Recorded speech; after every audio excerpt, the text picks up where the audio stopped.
Paz, graça e bem. Aleluia. Cadê as famílias aqui? Digam amém.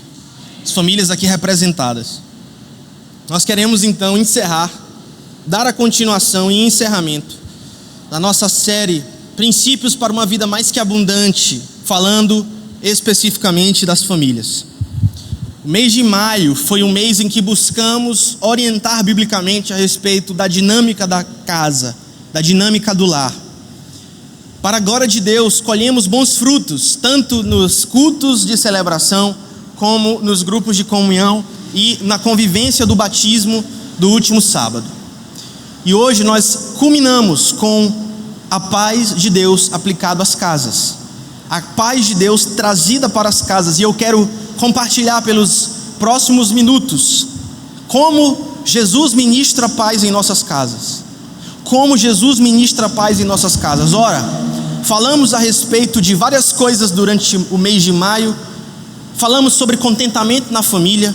Falamos sobre agradecer pela família que temos, pelos filhos que temos, pelo marido e esposa que temos, por aquilo que Deus nos dá enquanto família. Falamos a respeito da questão do perdão. E hoje nós queremos encerrar com chave de ouro, falando a respeito de como Jesus traz paz e como Ele ministra paz em nossas casas. Então eu começo com a seguinte frase: ser uma família exemplar não é suficiente. Queremos a paz de Deus em nossos lares. Ser uma família exemplar não é o suficiente. Nós queremos a paz de Deus em nossos lares. Tem gente dentro das casas que se tolera. Se você tolera uma pessoa com a qual você não necessariamente tem muita afinidade, se você tolera uma pessoa que não necessariamente você não gosta, você vai ter paz. Mas não é essa paz que você quer.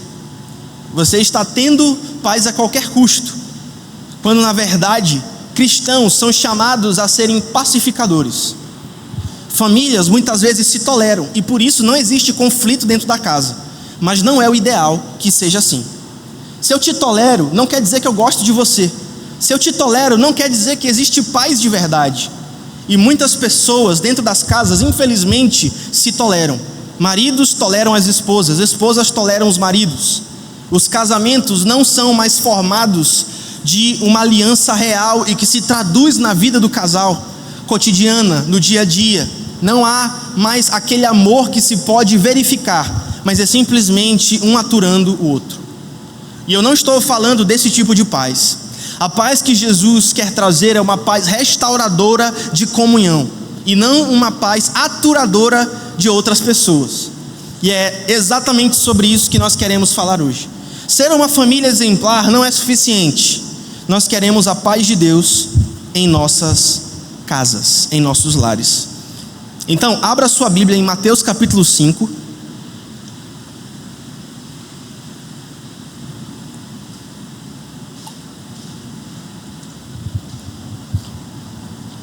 Mateus capítulo 5. E antes de ler, volte aqui para mim mais uma vez. Mas nós iremos ler o versículo 9, mas antes eu quero falar mais um pouquinho. Perceba. Mateus capítulo 5 é uma seção conhecida como bem-aventuranças, onde Jesus fala dos bem-aventurados ou dos abençoados. Basicamente, Jesus vai dizer que são abençoadas as pessoas que se comportam de tal forma. E ele vai dizer: abençoadas são as pessoas que têm fome e sede de justiça. Abençoadas são as pessoas que têm o olhar puro. Abençoadas são as pessoas, e agora aplicando a família, que promovem a paz, que são pacificadoras. Jesus então está falando no Sermão do Monte das bem-aventuranças, ou das beatitudes, como diz de outra forma. Infelizmente, muitas famílias não têm vivido a bênção de Deus. Muitas famílias não creem, na verdade, que Deus quer abençoá-las. Muitas famílias, por não viverem a bênção de Deus, não têm paz. Em vez disso, essas famílias são caracterizadas por tensão, conflito e lutas. Mas aí você pode dizer: tá, pastor, você está certo, você está falando comigo, não há paz na minha casa, mas a grande maioria daquilo que acontece não é minha culpa. E aí nós chegamos naquelas pessoas que estão o tempo todo terceirizando a sua responsabilidade. E sim, alguém da sua família pode ser mais problemático. Sempre nas famílias existe aquela pessoa que dá um pouquinho mais de trabalho, às vezes bem mais trabalho. Talvez não é dentro da sua casa física, mas talvez é um irmão seu que mora com a sua mãe. Talvez é alguém do seu núcleo de família, na sua família estendida, que às vezes é um pouco problemático. E é impressionante como nós da família podemos professar Jesus e ao mesmo tempo não desfrutarmos das bênçãos desse Jesus na nossa casa. E aí nós entramos então em um ciclo de acusação. Pastor, a minha casa é assim porque fulano fez isso. Pastor, hoje nós estamos assim porque fulano me machucou. Pastor, o nosso casamento está meio bagunçado porque olha o que ele me fez.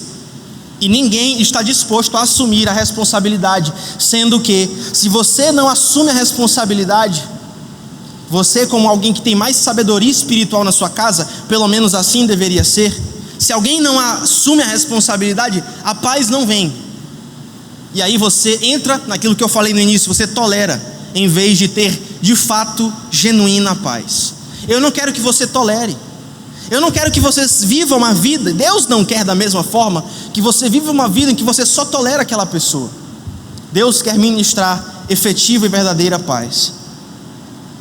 Quais são esses erros que geralmente acontecem dentro de casa? Vamos ver algumas situações. Sogras e noras. Sogras e noras. Sogras têm conflito com a nora. A sogra não sabe o seu lugar. Geralmente é isso. Mas também tem nora que não é fácil, certo? Você sabe do que eu estou falando. A sogra quer mandar no marido da outra mulher, porque é filho dela, mas não é mais filho dela somente, é o marido da outra. Você conhece alguma situação assim?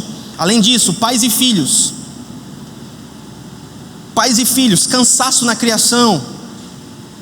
Deixa esse menino para lá, deixa ele fazer o que ele quiser. Falta de confiança entre os pais. O que teu pai está te dizendo aí? O que tua mãe está te dizendo aí? Me conta o que tua mãe falou. Isso é terrível. Isso é um sintoma de um lar problemático, onde a paz de Deus está ausente. Irmãos, outro exemplo, falta de tolerância. Irmãos, quando vão crescendo, ficam brigando. Não existe tolerância, não existe caridade para com o seu irmão biológico. Apatia, às vezes até raiva. E você pode estar pensando: como é que eu tenho paz? Como é que pode haver paz entre sogra e nora? Entre pais e filhos? Como pode ter paz entre irmãos? E aí você pergunta: como é que eu posso encontrar essa paz? E então nós chegamos ao versículo de hoje, Mateus capítulo 5, versículo 9, que diz assim: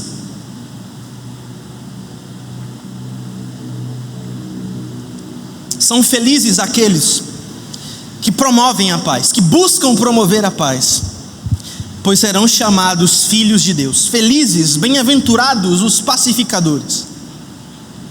Eu pergunto nessa noite para você: você é um pacificador? A palavra hebraica para paz é shalom. É uma palavra que muitas pessoas conhecem, mas muitas pessoas, a maioria das pessoas, não sabe o significado real da palavra shalom, a profundidade do hebraico. Claro, porque você não fala hebraico, nem eu direito. Mas nós precisamos interpretar a profundidade deste termo para que nós entendamos o que quer dizer pacificador. Ou então, quando eu chego aqui na igreja e eu digo paz, graça e bem. Por que nós nos saudamos dentro do povo de Deus com a paz do Senhor? Mas tem umas igrejas que são chatas, né? São igrejas muito moderninhas, em que ninguém mais fala a paz do Senhor para ninguém. O pessoal fala boa noite, né? Mas é tão bonito, não porque é uma tradição, mas é porque existe um significado profundo e pesado. A palavra shalom não é simplesmente você desejando que a sua casa fique livre de conflito. Não é simplesmente tenha paz na tua casa, não é simplesmente isso. Quando eu digo paz ou shalom, ou então felizes aqueles que procuram promover a paz, eu estou falando de que a sua casa tenha o máximo bem, que a sua casa desfrute do máximo bem, que a sua casa desfrute da máxima bênção. É isso que quer dizer pacificar. Que a nossa casa, através da nossa ação, possa desfrutar do máximo bem possível, da profundidade maior da graça de Deus, do favor de Deus. Então todas as vezes que eu estou te saudando com a paz do Senhor, ou então que eu digo paz, graça e bem, na verdade eu estou dizendo para você que a sua casa seja profundamente abençoada com toda sorte de bênçãos, e que na sua casa exista o máximo bem. Isso quer dizer shalom. Como é que você é conhecido na sua casa? Como é que você é conhecido na sua rua? Você é conhecido como alguém que busca promover a paz, ou você está incitando confusão? Existem crentes que incitam confusão através da fofoca e da maledicência, através de semear comentários que não foram solicitados, e sempre usam as suas bocas e sempre usam a sua atitude para promover o caos e não promover a paz. Agora, esse tipo de pessoa jamais poderá experimentar a paz de Deus. Como é que você é conhecido? Como é que a sua família te percebe? Às vezes você diz assim: pastor, mas eu não me importo com o que as pessoas dizem a meu respeito. Ora, mas deveria, pois a forma como os de fora percebem a sua família pode dizer muito sobre o estado espiritual da casa. Perceba, eu já fui visitar casas, fazer visitas pastorais, em que quando você entra na casa, está tudo limpo, está tudo organizado e arrumado. Mas quando você entra na casa, você sente um mau cheiro espiritual. A casa está organizada, a casa está limpa, a casa está até cheirosa, porque às vezes eles arrumam a casa para receber o pastor e a equipe pastoral. Mas quando você entra espiritualmente, você sente um clima pesado. É disso que eu estou falando. Estava falando, com algumas pessoas sobre... Eu tenho um vizinho aqui do lado. Anteontem a gente estava tentando dormir, mas a gente não conseguiu. Por quê? Porque não é que eles ficam brigando lá, não é que eles ficam brigando um com o outro, mas é um clima espiritual inquieto. E os cachorros são os primeiros que sentem, Fica latindo a noite toda. Por quê? Porque é um mau cheiro espiritual. Não existe nada aparentemente errado. Se você olhar assim, é uma família normal, mas existe um clima espiritual pesado. Existe uma inquietude espiritual. E não é isso que Deus quer para nós. Provavelmente aquela casa não é uma casa feita de pessoas que promovem a paz. Não há paz de Deus em seu coração, logo não há paz de Deus nos externos. Não há paz de Deus no interno, logo não há paz de Deus para que as pessoas percebam. Como é que você é conhecido na sua casa? Pastor, eu não me importo. Ora, você deveria se importar. Em uma cultura de olho por olho e dente por dente, em uma cultura em que as pessoas não querem justiça, mas vingança, em uma cultura em que as pessoas querem tudo menos a paz, você ser conhecido como um pacificador é uma coisa extraordinária e revolucionária. E é isso que Jesus quer. Em outras palavras, Jesus está dizendo para nós nessa noite que em nossas famílias nós não devemos promover a vingança, Nós não devemos promover em nossas casas a necessidade de se obter vantagem em tudo. Jesus está dizendo para nós que as nossas casas, para que sejam mais que bem-aventuradas, mais que abundantes, as nossas casas devem ser centradas no Evangelho, o Evangelho da reconciliação. A sua casa deve ser conhecida por uma casa em que todos estão reconciliados uns com os outros em primeiro lugar, e a sua casa com as pessoas de fora. É assim que você tem uma vida mais que abençoada. Eu sei que eu estou falando para algumas famílias aqui que têm vivido episódios de inquietude dentro da sua casa. Isso não é o que Deus quer para você. Deus te trouxe aqui para abrir os seus olhos de que talvez você esteja vivendo em uma casa onde a paz dele não reina. E se a paz dele não reina, não há a bem-aventurança, não há o favor e a bênção dele. Então está na hora de nós mudarmos alguma coisa. Perceba, existe uma diferença além disso entre promover a paz e mantê-la. Foi o que eu falei no início aqui da nossa reflexão. Existem pessoas que se toleram. Existem pessoas que aceitam e aguentam, mas não engolem. Existem pessoas que vivem anos suportando uma situação para que não tenha briga. Pastor, eu não mexo nesse homem porque eu não gosto de mexer nessa área da vida dele, porque senão o clima azeda. Pastor, Deus me livre de eu cutucar o calo dessa mulher, porque isso aí, ela sempre foi assim e eu só tolero ela. Alguns de vocês estão se olhando nessa situação, mas existe uma diferença entre promover a paz e manter a paz. Qual é a diferença? Mantenedores da paz a qualquer custo frequentemente evitam o conflito, andam ao redor dos problemas, nunca enfrentam os problemas, muito menos resolvem os problemas. É o pai banana, é a mãe apática, é o filho preguiçoso. Nunca tem disposição para resolver aquilo que precisa ser resolvido de uma vez por todas. Não seja dessa forma, não haja dessa forma. Isso não é ser um pacificador, mas isso é ser um mantenedor da paz. Deus não quer que você seja um mantenedor da paz a qualquer custo, porque se você for ser um mantenedor da paz a qualquer custo, isso significa que você vai passar pano para muita coisa, até para o pecado. E se existe uma coisa que o povo de Deus não pode ser, é conivente e complacente com o erro. Às vezes, para que você seja um mero mantenedor da paz, você vai ter que tolerar aquilo que não pode ser tolerado. E eu sempre digo aqui na igreja, Deus não é tolerante. Heresia! Alguém deve estar pensando de mim agora, né? Mas não é. Deus não é tolerante. A tolerância é uma ficção moderna. Deus é paciente. Amém? Não existe nas escrituras sagradas, e aqui eu estou lendo na NVT, mas você pode ler na King James, na NVI, na ARA, você pode ler em qualquer versão, você nunca vai ver Deus sendo associado à tolerância. Deus, ele não é tolerante, Deus não tolera o pecado.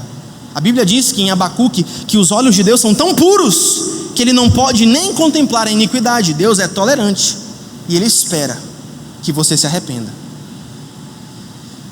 O que eu estou querendo dizer com isso? Nós precisamos imitar o exemplo de Deus e não tolerar também aquilo que é intolerável. Então, se a sua paz vem, se você consegue a paz por meios de tolerar aquilo que é intolerável, então você não é um pacificador. E se você não é um pacificador, não existe o favor de Deus sobre você. Agora, existe uma diferença entre os mantenedores da paz e os pacificadores. Os pacificadores, por outro lado, eles vão se envolver em certos conflitos. Que tipo de pessoa você é? Que tipo de pessoa você é na sua casa? Você é um mantenedor da paz a qualquer custo? Você passa pano para as coisas erradas? Você tolera o intolerável? É isso que você é? É isso que Deus te chamou para ser? Ou você é um pacificador? E o que os pacificadores são? Eles se envolvem em certas confusões para promover a paz de verdade. Você entende isso? Tem certas coisas que você vai ter que denunciar. Pastor, mas aí eu estou me metendo onde eu não fui chamado. Negativo. Eu não estou dizendo para você ir lá fora, não, estou falando da sua própria casa. Olha para a sua própria casa e veja se existe alguma coisa que você está tolerando, que não poderia ser tolerado e que é da sua responsabilidade. Mantenedores da paz a qualquer custo são pessoas que não confrontam. E lembre-se, onde não há confrontação sincera, não há amor real. As Escrituras nos dizem que feridas abertas com amor são feridas leais. Pessoas que abrem feridas leais são pessoas pacificadoras, mesmo que doa. Eu estou te dizendo isso porque eu não quero que você se perca.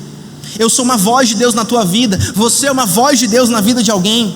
E diga para essa pessoa: olha, você pode até ficar zangada comigo agora, mas eu preciso te dizer, para que eu e você tenhamos paz um com o outro, porque eu não posso tolerar você enquanto você estiver errado. E para que em primeiro lugar você tenha paz com Deus, porque os teus pecados fazem separação entre você e Deus. E se você não fizer as suas pazes com Deus, não há bênção, não há favor, não há esperança.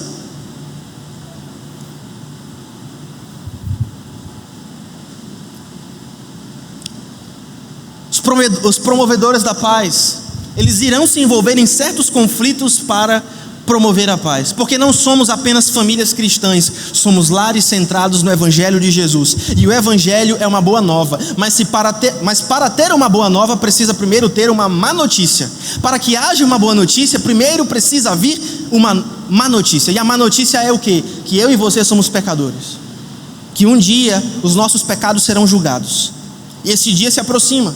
Talvez para você seja hoje mesmo. Amanhã pertence ao diabo, hoje pertence a Deus. Agora, no sentido de que você pode não ter uma outra chance. Então eu não posso ter paz com você enquanto você não tem paz com a verdade. É por isso que o reformador Lutero, louvado seja Deus pela vida de Lutero, ele dizia o seguinte: a paz, se possível. A paz, se possível. A verdade a qualquer custo. A paz, se possível. A verdade a qualquer custo. Então, Paulo diz o seguinte em Romanos 12, 17 e 18: nunca paguem o mal com o mal. Façam as coisas de maneira tal que todos possam ver que vocês são absolutamente honestos. Não contendam com ninguém, tanto quanto possível. Vivam em paz com todos, mas às vezes não é possível.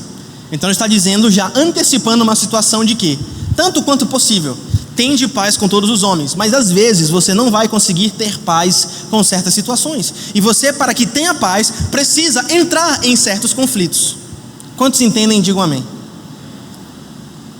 Agora, eu quero te dizer que eu não quero que você seja um mantenedor da paz a qualquer custo. Eu não quero. Deus também não quer que você seja um mantenedor da paz a qualquer custo. Deus não quer que você seja tolerante com o intolerável. Então, logo, você precisa ser um pacificador, aquele que se envolve em certos conflitos para promover uma paz duradoura dentro da família. E aqui eu só quero dar um testemunho rápido.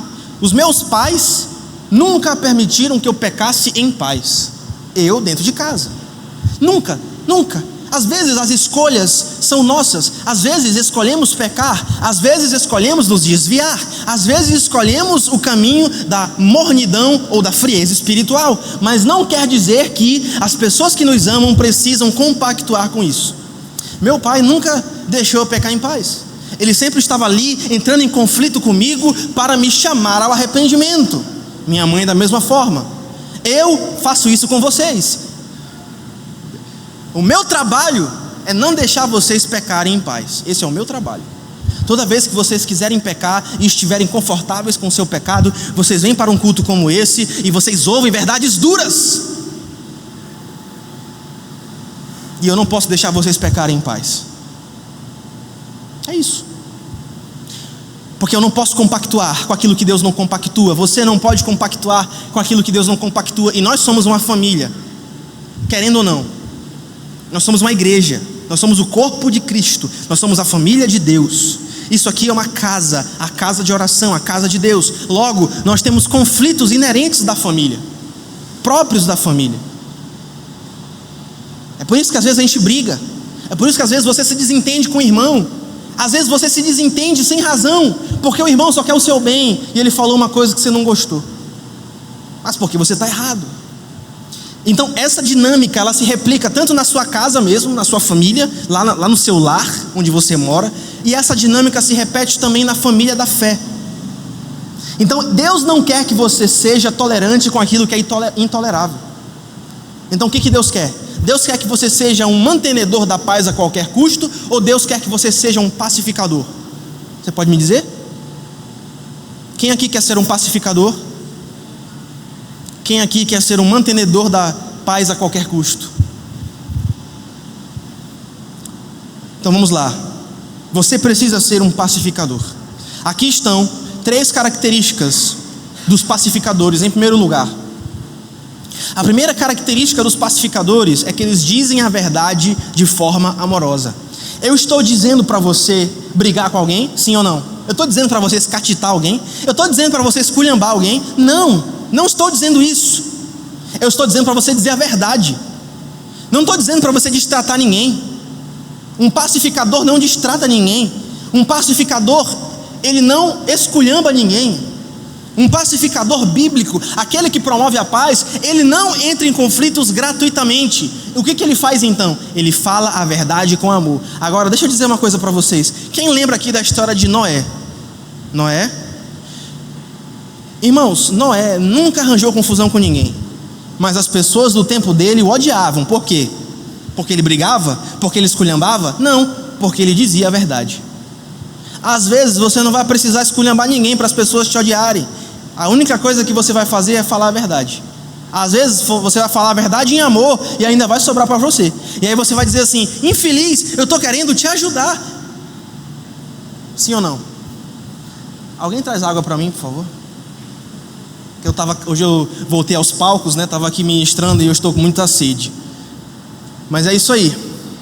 Infeliz, eu estou querendo te ajudar. Que ajudar o quê? Sai daqui. Ah, tá. Se conselho fosse bom, né? O pessoal chega cheio das frasezinhas, né? Do deboche. É assim mesmo, não tem problema. Pacificadores dizem a verdade de forma amorosa e eles vão ser odiados por causa disso. Essa é a primeira característica. Efésios 4,15 diz assim: em vez disso, seguiremos com amor a verdade em todo o tempo, falando a verdade, tratando com verdade, vivendo em verdade. Meu Deus, o povo de Deus é o povo da verdade. O Espírito de Deus é o Espírito da verdade. Obrigado. Não é todo dia que a gente tem Jesus trazendo água para nós. Obrigado, Jesus.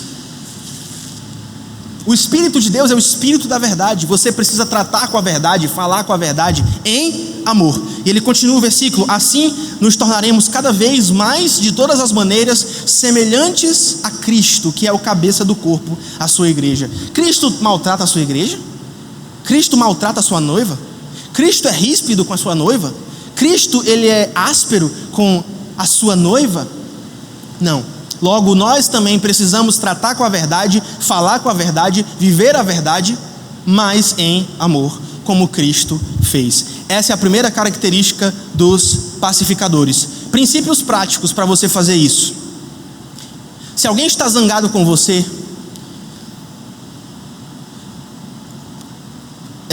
às vezes, o melhor momento para você dizer certas verdades para essa pessoa não é no momento em que essa pessoa está zangada com você. Então eu vou te dar algumas orientações aqui para você fazer. Em primeiro lugar, espere alguns dias. Espere alguns dias. Não fale às vezes no momento em que o calor está alto da discussão. Por quê? Porque às vezes isso vai ser improdutivo. Você não vai chegar a lugar nenhum. Quando as pessoas estão zangadas, elas não ouvem. Quando as pessoas estão na sua razão, entre aspas, da sua raiva, elas não ouvem, elas não pensam racionalmente. Então espere alguns dias. Às vezes você mesmo está zangado, e aí você vai falar naquele momento em que você está zangado, e você não vai falar em amor. Você vai falar a verdade, mas você vai falar a verdade de uma forma que vai quebrar o relacionamento, e isso não serve. Não serve. Se você for falar a verdade de uma forma errada, é melhor você calar a sua boca. Fique calado, fique calado. Espere outro dia, espere alguns dias. A verdade não vai deixar de ser verdade, porque alguns dias se passaram. 2, fale particularmente sem outras pessoas por perto. Às vezes, sabe o que funciona? Uma ligação, uma mensagem de WhatsApp. Eu já exortei muito por mensagem de WhatsApp. Às vezes eu mando uma mensagem de WhatsApp longe, dias depois, às vezes até um mês depois do problema que aconteceu. E aí a pessoa nem está esperando que eu vou mandar uma mensagem para ela, e ela só recebe. Fale com um tom de voz amigável e amoroso. Invoque um argumento bíblico de autoridade, que é: olha, você está errado biblicamente. Olha, não é assim que cristãos devem fazer. Lembra do que a Bíblia diz? Tal, tal e tal coisa, você não agiu dessa forma. É assim que você comunica a verdade em amor. O tom de voz, a forma como você fala, está transmitindo misericórdia, está transmitindo cuidado. Muitas vezes aquela pessoa, ela não vai receber bem aquele conselho naquele momento, mas alguns dias depois ela vai pensar: poxa, aquela pessoa se importou comigo. Poxa, aquela pessoa se importa com a minha alma. Poxa, ela se preocupou com aquilo que eu fiz, e ela veio me exortar. Nunca ninguém fez isso por mim. Eu já passei por situações assim. Às vezes a pessoa não recebe bem no momento, mas depois ela pensa: olha, ele estava certo, ele só queria o meu bem. Na igreja isso tem que acontecer. Na igreja isso tem que ser normalizado. Nós temos que parar com a cultura da fofoca na igreja. Nós precisamos parar com a cultura da maledicência na igreja. Graças a Deus essa igreja aqui é muito melhor do que igrejas passadas, nesse aspecto específico. Mas tem que acabar. Se ainda existe, tem que acabar. Se você tem um problema com seu irmão, fala com ele. Manda um WhatsApp se você não tem coragem de falar ao vivo. Mas manda uma mensagem carinhosa. Eu já fiz isso várias vezes. Hoje em dia o pessoal sai da igreja pelo WhatsApp. Manda uma mensagem: pastor, foi uma grande bênção o tempo que eu fiquei aí, mas estou vazando. Aquele abraço, adeus. E bloqueia, né? Bloqueia o pastor. É assim mesmo.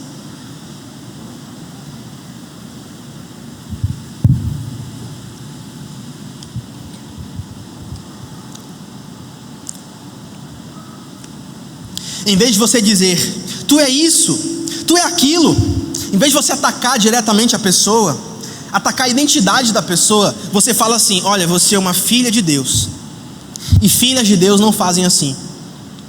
Vestimenta. Mulheres cristãs têm que se vestir de forma decente e modesta. Não é eu que estou dizendo, é a Bíblia que diz. E às vezes uma irmã tem que chegar para outra e dizer assim: já aconteceu também. Olha, minha filha, você é uma irmã mais velha, às vezes, né? Uma amiga, sei lá. Olha, você é uma filha de Deus. Filhas de Deus não se vestem com essa roupa, né? Não é isso? É isso. Segunda característica dos pacificadores. Antes. É o que eu sempre digo, né? Como é que você vai lidar com a sua esposa a partir de agora?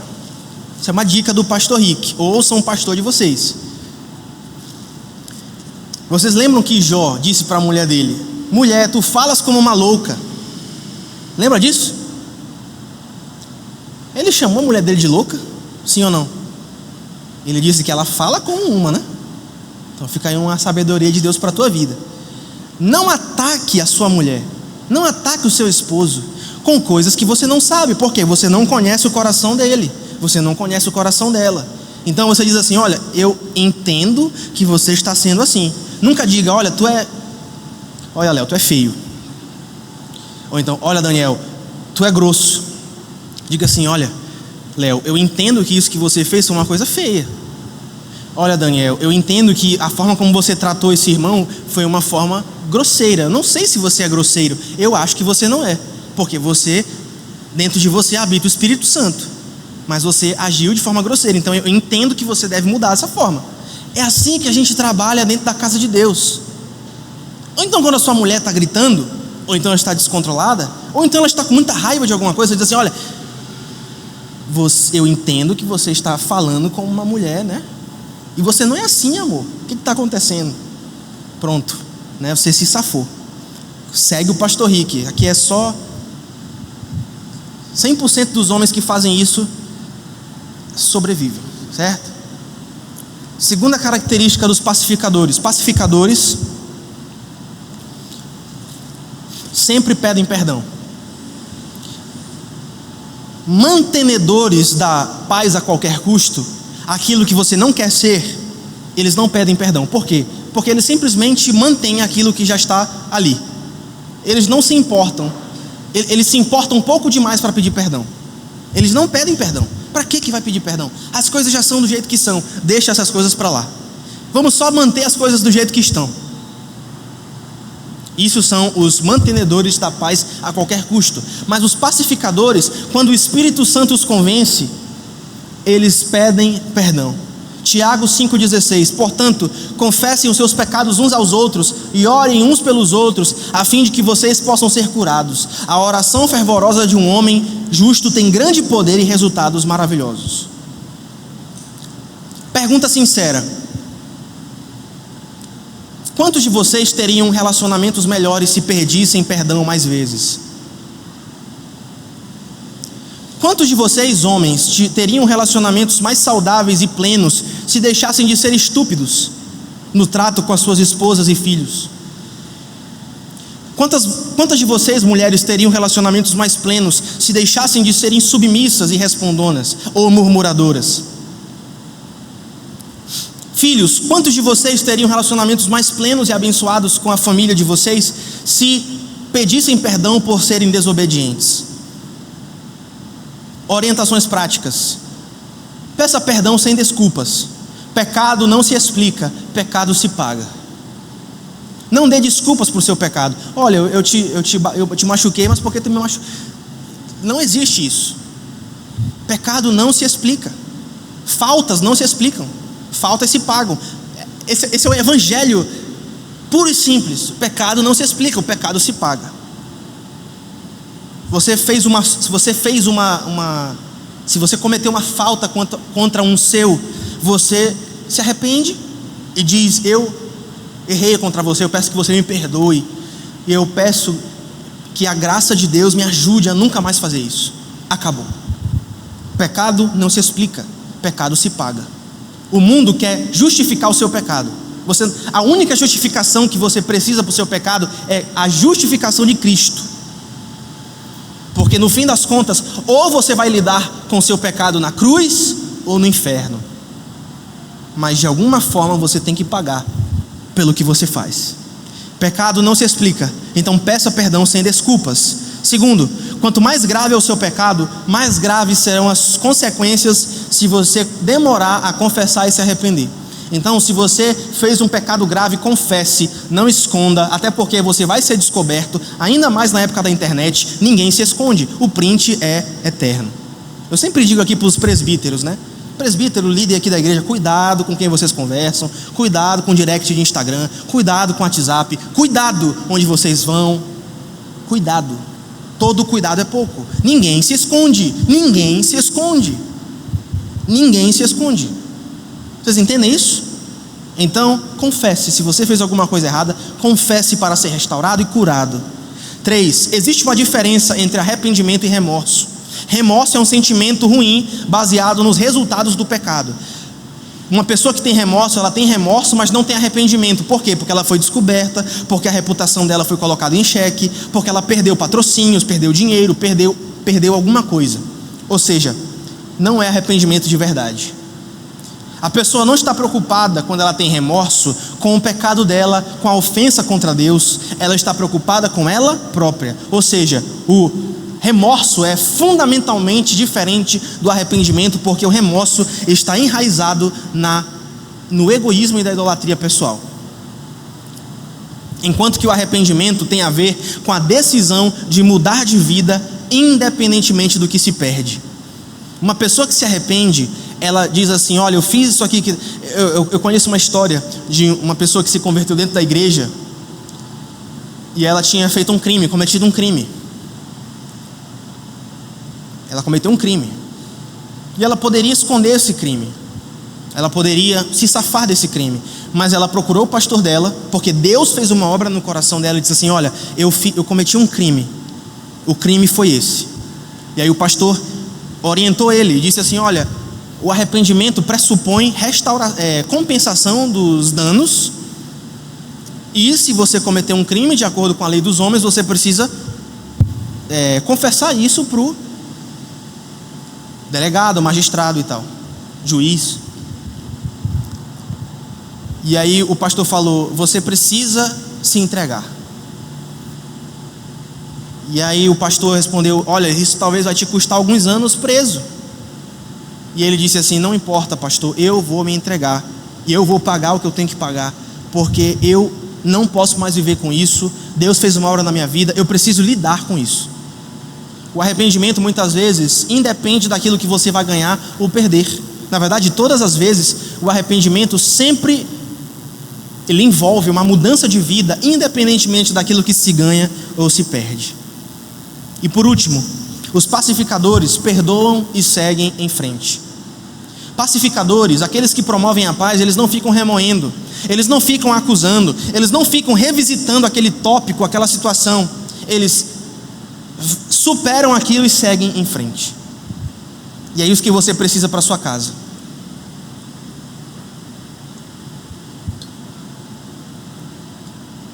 É isso que você precisa para o seu casamento. Para de revisitar. Para de colocar o dedo na ferida. Para de dizer: olha, tu lembra daquilo? Aquilo já passou. Aquilo já passou. Não há mais o que se reviver daquilo. E então, muitos dizem assim: pastor, muito bonito esse discurso, mas o senhor não sabe pelo que eu passei. Eu não vou dizer que é fácil, mas eu vou dizer que é possível. E as escrituras dizem em Colossenses 3,13: sejam amáveis uns com os outros e prontos para perdoar. Jamais guardem rancor, perdoem como o Senhor perdoou vocês. Como é que você pode perdoar aquilo que é imperdoável? É só lembrar de o que Jesus fez com você. Nada do que você faz para alguma pessoa, ou então nada do que alguém faz contra você, é mais grave do que aquilo que você já fez contra a santidade de Deus. E mesmo assim, Deus, através de Cristo, te perdoou. Você entende isso? Jesus tinha a obrigação de te perdoar? Jesus tinha a obrigação, algum de vocês tinha o direito de ser salvo? Jesus tinha que te perdoar? Jesus era obrigado a te perdoar? Jesus era obrigado a te aceitar? Mesmo ele sabendo tudo que você é, tudo que você já fez? Pastor, mas não é justo. É por isso que é graça. Pastor, mas ele não merece. É por isso que é graça. O pecado não se explica, o pecado se paga, e Cristo pagou por nós. Amém? Então, supera. Diga para a pessoa que está do seu lado: supera. Mais alto, mais forte. Diga para a pessoa que está do seu lado: supera. Supera, irmão. Supera. Jesus já te perdoou. Jesus te ama. Mesmo que ele não te ame, mesmo que ela não te ame. Jesus te respeita, mesmo que ele não te respeite, ela não te respeite. Jesus te entende, mesmo que eles não te entendam. Jesus te acha lindo, mesmo que eles te acham feio.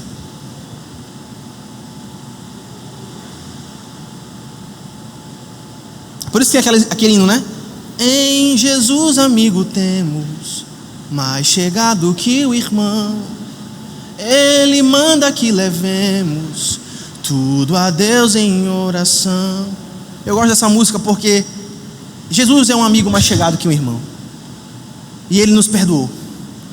É assim que perdoamos aquilo que parece imperdoável. Paulo diz: perdoem as pessoas assim como Jesus perdoou vocês. Perdoe inclusive aquilo que parece imperdoável, porque Jesus perdoou o imperdoável. Vocês eram pecadores, desobedientes, filhos da ira, Efésios capítulo 2, né? Como aprendemos inclusive na escola de fundamentos. Mas Jesus aceitou vocês. Jesus perdoou vocês. Jesus ama vocês. E vocês devem então perdoar e estender esse perdão para outras pessoas. Queridos, somente assim, através de Jesus e do seu evangelho, você vai poder deixar de ser uma vítima amargurada, travada, infrutífera, inquieta. Muitos de vocês têm mentalidade de vítima em alguma parte da vida.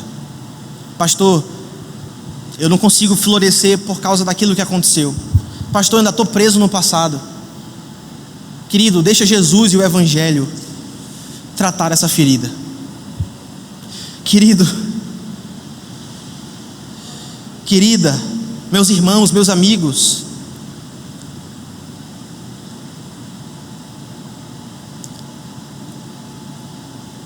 muitas das coisas que nós enfrentamos, muitas das dificuldades que enfrentamos são resultado dos nossos próprios erros, sim ou não?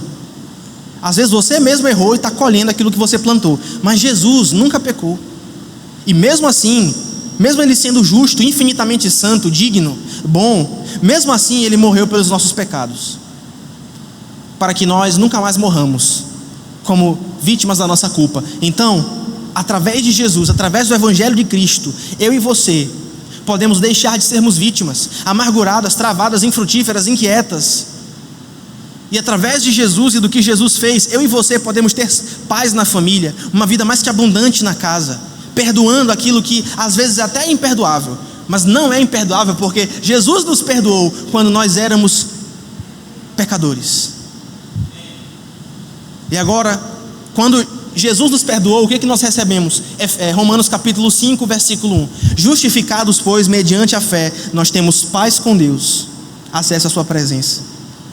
Justificados, pois, mediante a fé. O que é isso? O Evangelho, a salvação. Ou seja, quando o Evangelho entra na nossa vida, nós temos paz.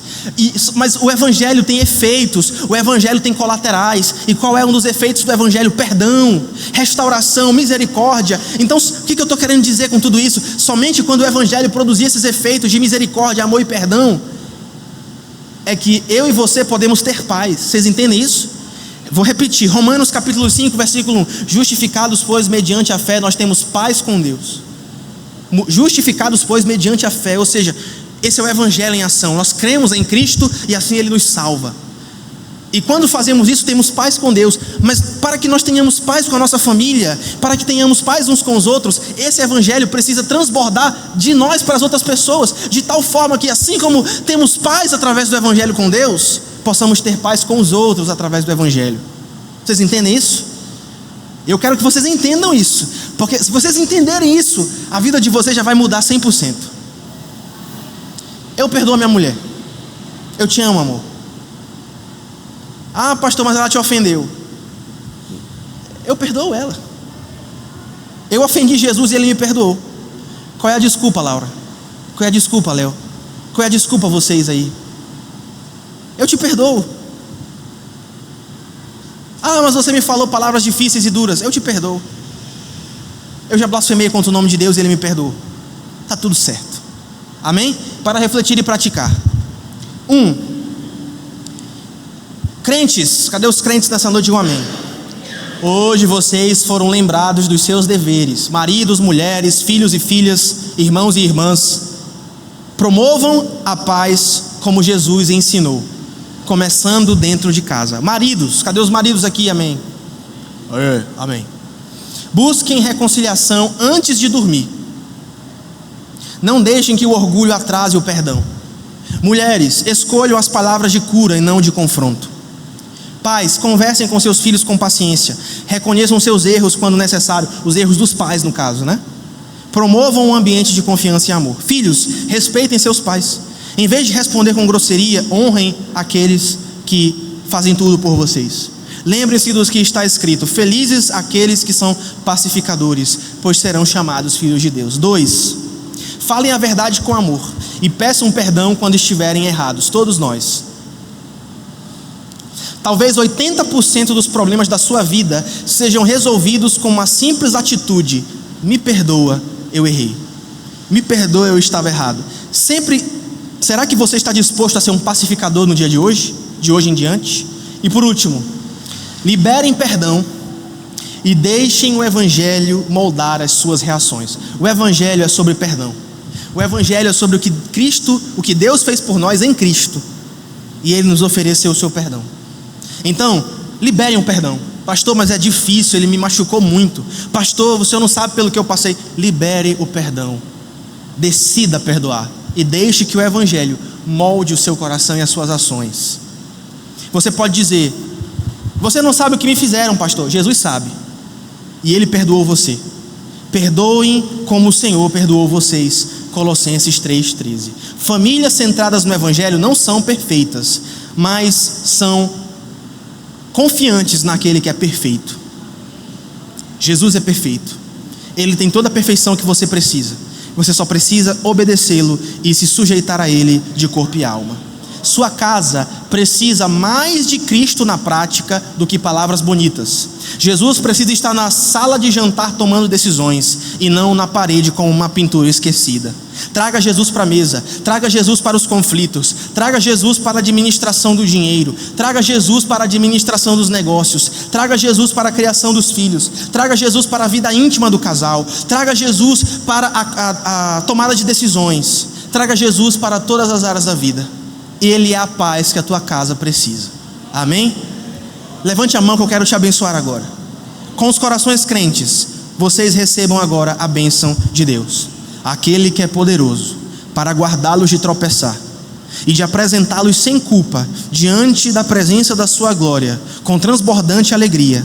Ao único Deus sábio sejam dadas glória e majestade, domínio e poder, agora e para todo sempre. E a igreja concorda em fé dizendo amém.